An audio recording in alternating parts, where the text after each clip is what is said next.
لیتے ہیں اور بچے کو ایک سائڈ کر دیتے ہیں. اولاد میں اور ماں باپ میں کوئی اختلاف نہیں ہے بلکہ دوری ہے. ایسے گھر کی بات کر رہا ہوں جس گھر میں بچے چھوٹے ہیں, شادی شدہ ہونے کے بعد اور پھر عمر گزرنے کے بعد تو دھیرے دھیرے بکھر ہی جاتے ہیں. ہم ایسے گھر کے بارے میں کہہ رہے ہیں جو ابھی بالکل یا تو جوان ہے یا بالکل نوجوان ہے, جو ابھی معمولی 17, 18, 15 سال کی عمر گزار رہا ہے, اس کا رہن سہن الگ ہو چکا ہوا ہے. ایسے بچے کے ساتھ اور ایسے دوستوں کے ساتھ رہتا ہے جو عیاری سکھاتا ہے اور مکاری سکھاتا ہے اور شراب نوشی سکھاتا ہے, بیڑی سگریٹ اور نہ جانے کیا کیا پڑی آتا ہے سب کھانا سکھاتا ہے. اور بیچارہ ماں باپ کھڑا خاموش سوچتا ہے بچہ ہمارا باہر سے نہ آیا ہے, ہم اس کو کیا کہیں گے, 2 روپیہ بھی نہیں دیں.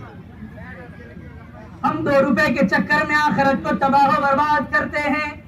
اپنی اولاد کو ذخیرہ آخرت بنانے کے بجائے ہم اپنے اولاد کو ذخیرہ آخرت بنانا چاہیے, لیکن انا للہ و انا الیہ راجعون.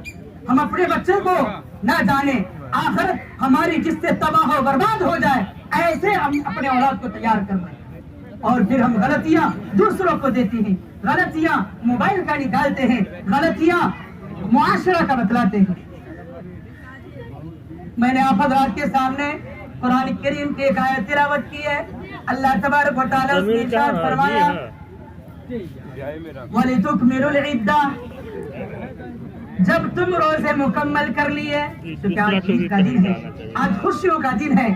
آج خدا کی قسم فرشتے بھی چاروں طرف منتظر ہیں اور خوش آمدید اور مبارکبادی مرحبا مرحبا بکم مرحبا مرحبا کی سب منتظر ہے ان لوگوں کے لیے جو اس رمضان المبارک کے جو 30 دن گزرے ہیں, جنہوں نے دن کا روزہ رکھا ہو اور دن میں اپنی آنکھوں کو حیا کا پردہ دیا ہو, زبان کو لگام دیا ہو, کسی کو ستانے سے زبان کو لگام دیا ہو, کسی کو گالی دینے سے زبان کو لگام دیا ہو, کسی کو برا بھلا کہنے سے, کسی کو لام تان دینے سے, اور پھر اپنے ہاتھ کو جس نے کنٹرول روزے کی حالت میں کر رکھا ہو, کسی پر ظلم و جبر تشدد کرنے سے, اور پھر اپنے دل کو اپنے خواہشات کو کنٹرول کر رکھا ہو اللہ کی اطاعت اور فرما برداری. ایسے لوگوں کا روزہ مقبول ہے. اور پھر رات میں تراویح پڑھی ہو اور پھر نوافل پڑھے ہو, تہجد پڑھے ہو, اللہ اکبر. ایسے کے بارے میں ہمارے اور آپ کے پیارے جناب محمد عربی صلی اللہ تعالی علیہ وسلم ان کے لیے یہ پیغام دیتا ہے, ان کے لیے یہ خوشخبری ہے اور ان کے لیے انعام ہے. ان کے لیے فرشتے مرحبا کہنے کے لیے کھڑے ہیں, ان کے لیے فرشتے دعا پر آمین کہنے کھڑے ہیں, ان کے لیے فرشتے ہم سب کو خوشیاں بانٹنے کے لیے رحمتوں کی برسات کرنے کے لیے کھڑے ہیں, منتظر ہیں. جنہوں نے اپنے روزوں کو روزہ رکھا ہو, دن کو دن صحیح سے گزارا ہو اور رات کو عبادت میں گزارا ہو, ایسے کا اللہ نے اسی کے شکرانے کے لیے, اسی کی عیدی اور اسی کا تحفہ اور اسی کے خوشیوں کو جگمگانے کے لیے یہ ہم اور آپ بیٹھے ہیں. اور اسی کا وقت ہے, یہ وہی وقت ہے جو عید ہے.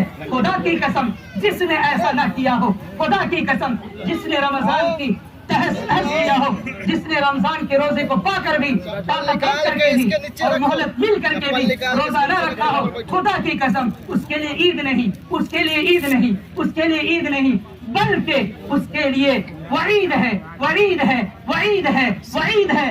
ایسے لوگوں کا عید میں کوئی حق نہیں ہے جنہوں نے طاقت رکھ کر بھی روزے نہ رکھے ہوں, جنہوں نے طاقت رکھ کر کے بھی زکات نہ دیے ہوں. خدا کی قسم سال پر سال گزر رہا ہے. آج ہمارے آپ میں بہت سے لوگ ایسے مالدار ہیں جو خود کو بھی مالدار نہیں سمجھتے. اللہ نے اس کو مالدار کہا ہے, لیکن اپنے آپ کو کسی نہ کسی بہانے سے اس دائرے سے باہر کر لیتے ہیں, زکات دینے کے لیے تیار نہیں ہوتے ہیں. ہم یہ سمجھتے ہیں ہم زکات دیں گے ہمارا مال ختم ہو جائے گا. نہیں میرے بھائی, بلکہ زکات وہ چیز ہے جس کی وجہ سے آپ کے مال میں جو بھی گندگی ہے, جو بھی جراثیم ہے, وہ پاک ہو جائے گا. آپ کے لیے یہ مسئلہ ہے. اور جس کو ہم زکات دے رہے ہیں, صدقات دے رہے ہیں, وہ تو ان کا حق ہے. اللہ نے مالداروں کی عید بعد میں رکھا ہے. اللہ نے مالداروں کے لیے عید بعد میں رکھا ہے. اللہ نے غریبوں کے لیے عید پہلے رکھی ہے. اللہ نے غریبوں کے لیے عید پہلے رکھی ہے. مدنی کریم صلی اللہ علیہ وسلم کا فرمان ہے کہ تم پہلے صدقۃ الفطر ادا کرو, اس کے بعد عیدگاہ جاؤ, اپنی عید بعد میں مناؤ, اور غریبوں کا, ہمسایوں کا اور اپنے پڑوس میں محلے میں رہنے والوں کا جو غریب ہے, یتیم ہے, بیوہ ہے, بے کس ہے, بے سہارا ہے, ان کی عید ہمارے اور آپ کے غم گسار محمد عربی صلی اللہ تعالی علیہ وسلم نے جو سارے دنیا کے, جو ساری امت کا غم اپنے دل میں سمائے ہوئے ہیں, جو ساری امت کا رہبر ہے, جو ساری امت کا غم کھانے والا ہے, یتیموں کا ماوا اور غریبوں کا ملجا تمام کا ہے, ایسے نے اعلان کر دیا کہ مالداروں سنو, غور سے سنو, تمہاری عید بعد میں ہے. یہ غریب, یتیم, مسکین اور بیوہ اور بے کس, بے سہارے کی عید پہلے ہے. پہلے ان کو تم صدقۃ الفطر ادا کرنا, بعد میں تم عیدگاہ جانا. مسئلہ یہی ہے میرے بھائی, جو حضرات صدقۃ الفطر ادا نہ کیے ہوں, بہت سے لوگ میدانی میں انہیں کو دے دیتے کہ بھائی یہ نوجوان کمیٹی والے ہیں جنہوں نے مائک لایا, چلو فطرہ کا پیسہ اسی میں ڈال دیتے ہیں. ایسے نہیں کرنا چاہیے. یہ غریبوں, یتیموں, مسکینوں اور جو بے کس ہے, بے سہارا ہیں, ہمارے محلے میں بہت ہے, ہمارے ہمسائے میں بہت ہے. ان کے ہم سمجھتے ارے وہ فلانا تو دے دے کہ تو وہ ہمارے گھر میں وہ چیز نہیں پکا ہے جو چیز ان کے گھر میں پکا ہے. خدا کی قسم ایسا نہ سوچے, ایسا نہ سوچے. اللہ کے نبی نے تو کہہ دیا ہے ہماری عید بعد میں, غریبوں کی عید تو پہلے سے ہے. بہت سے مسلمان نادان بھائی یہ سوچ لیتے ہیں وہ تو سب لوگ وہی کو دو, چھوڑو وہ کو دے, نہ تو چل عیدگاہ میں دے دے, بیکار مائک والا کو دینا پڑتا ہے اس کو. انا للہ و انا الیہ راجعون. آج خوشی کا دن ہے, آج اپنی خوشی کا مظاہرہ کرنے کا دن ہے.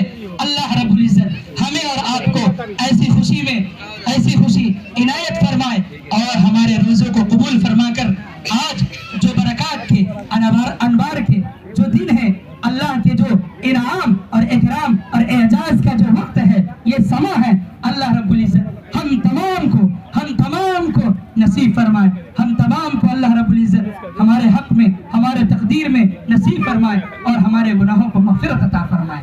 ہمارے چھوٹے بڑوں کو سب کے گناہوں کو معاف فرمائے. میرے بھائی, حضور پاک صلی اللہ تعالی علیہ وسلم عید کا دن تھا. آپ صلی اللہ علیہ وسلم عیدگاہ تشریف لے جا رہے تھے. راستے میں دیکھتے ہیں ایک